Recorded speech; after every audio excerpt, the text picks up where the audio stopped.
विधायक ने की लाडली बहना योजना की स्वीकृति पत्र वितरित। आपको बता दें कि आज 7 जून को नगर पालिका परिषद आमला क्षेत्र की लाडली बहना योजना के पात्र हितग्राहियों को वितरित किए गए।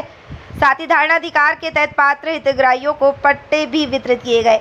इस मौके पर क्षेत्रीय विधायक योगेश पंडारगे जी मुख्यमंत्री शिवराज सिंह चौहान जी के द्वारा प्रदेश में चलाई जा रही विभिन्न योजनाओं की चर्चा करते हुए कहा कि आज लाडली बहना योजना के अंतर्गत नगर पालिका आमला क्षेत्र में 3750 पात्र महिलाओं को स्वीकृति पत्र वितरित किए जा रहे हैं।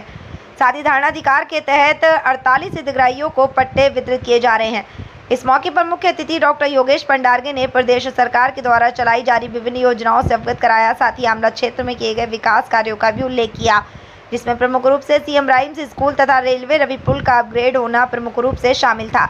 इस अवसर पर नगर पालिका अध्यक्ष श्री नितिन गार्डन, उपाध्यक्ष किशोर मातनकर, भाजपा नगर मंडल अध्यक्ष रामकिशोर देशमुख, महामंत्री प्रदीप ठाकुर, किसान मोर्चा जिला महामंत्री हरि यादव, पार्षद सुनील उइके, पार्षद संजय राठौर, सुधीर अंबाटकर, पार्षद श्रीमती दीक्षा मयूर सुरजेकर, राकेश शर्मा, श्रीमती सुधा नारे, श्रीमती अलका मानकर, श्रीमती ममता धामोड़े, कुमारी खुशबू अतुलकर, श्रीमती काशीबाई शेषकर, श्रीमती ओमवती विश्वकर्मा, श्रीमती पद्मिनी भूमरकर ने, श्रीमती शोभा देशमुख, श्रीमती नीलम साहू तथा गोपेंद्र बघेल, मधुकर महाजन, हेमंत गुगनानी, मयूर सुरजेकर, राजेंद्र ढोलेकर, अशोक झा, हरि मालवीय, ज्ञान प्रकाश बनाइत, फूलचंद नारे, मनोज विश्वकर्मा, रामदास पवार, कपिल निरापुरे, लिखीराम साहू, मनोज कश्यप, मनोज उड़ुकुले, संजय जैन, कपिल निरापुरे, राकेश धामोड़े, नीलेश राठौर, मोहम्मद सफ़ी खान एवं मुकेश राठौर प्रमुख रूप से उपस्थित थे।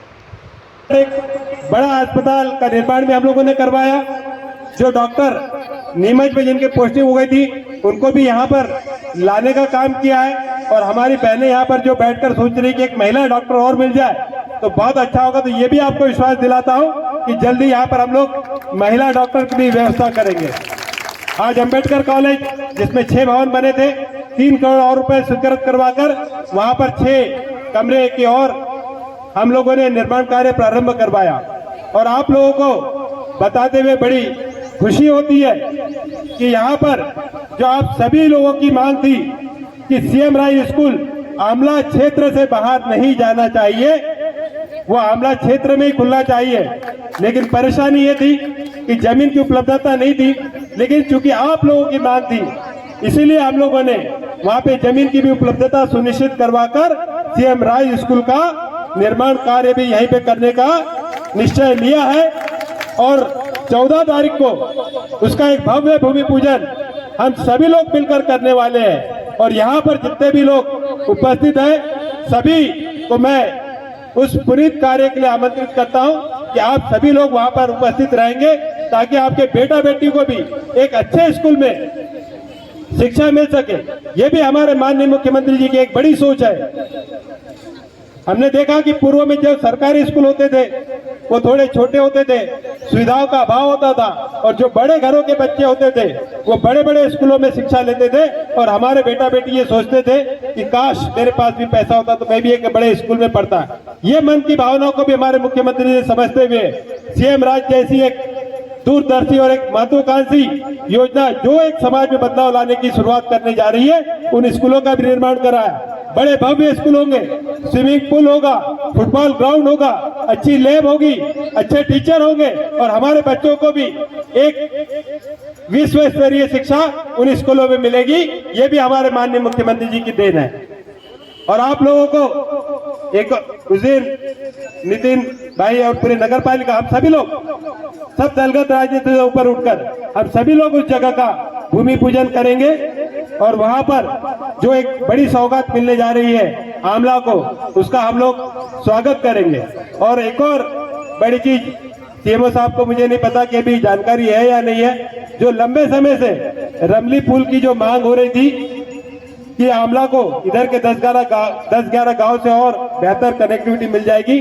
कल ही मेरे पास व्हाट्सएप आया, अभी आपको शेयर कर रहा हूँ। सीएमओ साहब आपको 20 तारीख को नागपुर जाना है, एग्रीमेंट है, जिसके कारण आज वो इस प्रदेश में पिछले 18 वर्षों से इस प्रदेश को नेतृत्व प्रदान कर रहे हैं और प्रदेश को एक नई विकास की ऊंचाइयों पर लेके जा रहे हैं। आज इस प्रदेश में हर जगह सड़कों का जाल बिछा है, सिंचाई की शानदार व्यवस्था है, जो सिंचाई कभी 7.5 लाख हेक्टेयर में होती थी, आज 45 लाख हेक्टेयर में हो रही है। हर गांव में बिजली पहुंचाने का काम भी हमारे माननीय मुख्यमंत्री जी ने किया।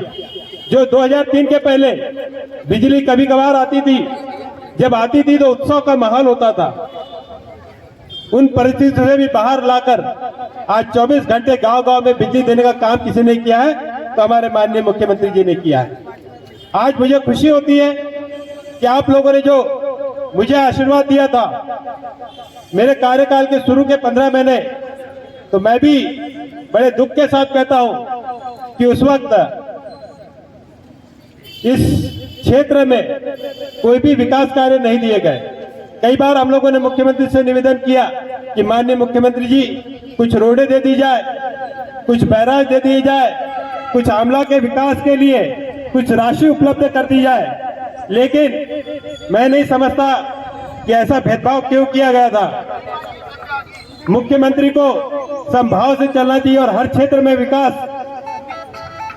के लिए और जनता के हितों के लिए कार्य करना चाहिए। लेकिन मैं धन्यवाद देता हूं कि जनता की आवाज पर जब पुनः हमारे मुख्यमंत्री शिवराज सिंह चौहान जी पुनः सत्ता में आए तो आज आमला में हम लोगों ने आमला शहर में लगभग 4 सड़कों का निर्माण किया, जो लंबे समय से आप लोगों के द्वारा मांग की जा रही थी। एडीजे कोर्ट यहां पर खुलवाया। इस क्षेत्र को अनुभाग घोषित करवाकर जल्दी हम लोग एसडीएम कार्यालय भी यहां पर खुलवाने जा रहे हैं। उप पंजीयक कार्यालय के लिए भी हम लोगों ने आवेदन किया है। मुझे विश्वास है कि उस क्षेत्र में भी हम लोग जल्दी सफलता प्राप्त करेंगे।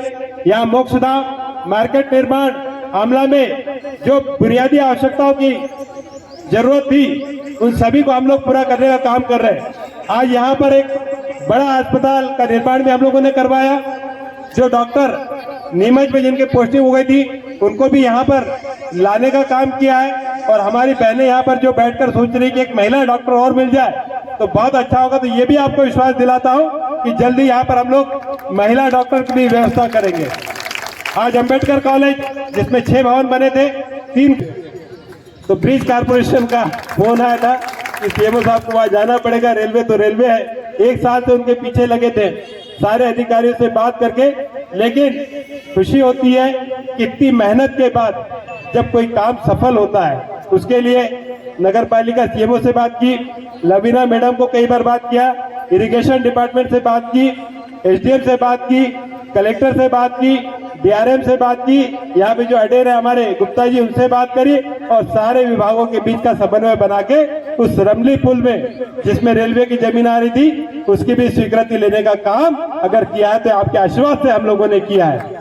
और आप सभी लोगों का, मुख्यमंत्री जी को भी ऐसे ही आशीर्वाद मिलता रहे। आप सभी लोगों का, हम सभी को ऐसे आशीर्वाद मिलते रहे तो आप लोगों को भी विश्वास दिलाता हूं कि इस क्षेत्र के विकास के लिए हम लोग लगातार काम करते रहेंगे।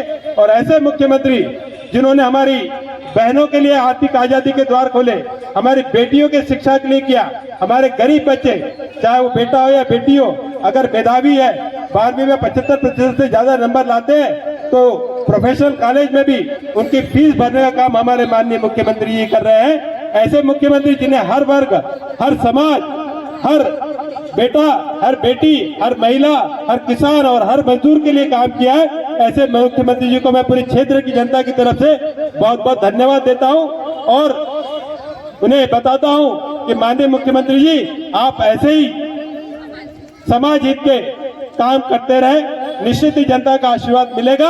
और आज एक और बड़ी चीज, जो हमारे गरीब भाई बहन जिनके पास रहने के लिए जगह नहीं होती थी, जो 2014 के पूर्व से उस जमीन पर काबिज थे लेकिन उनको उस जमीन का अधिकार नहीं मिलता था, आज धारणा अधिकार के माध्यम से उन 48 परिवारों को भी घर देने का काम माननीय मुख्यमंत्री जी आपके द्वारा हो रहा है। उसके लिए भी आपको क्षेत्र की जनता की तरफ से बहुत बहुत धन्यवाद। जय हिंद, जय भारत।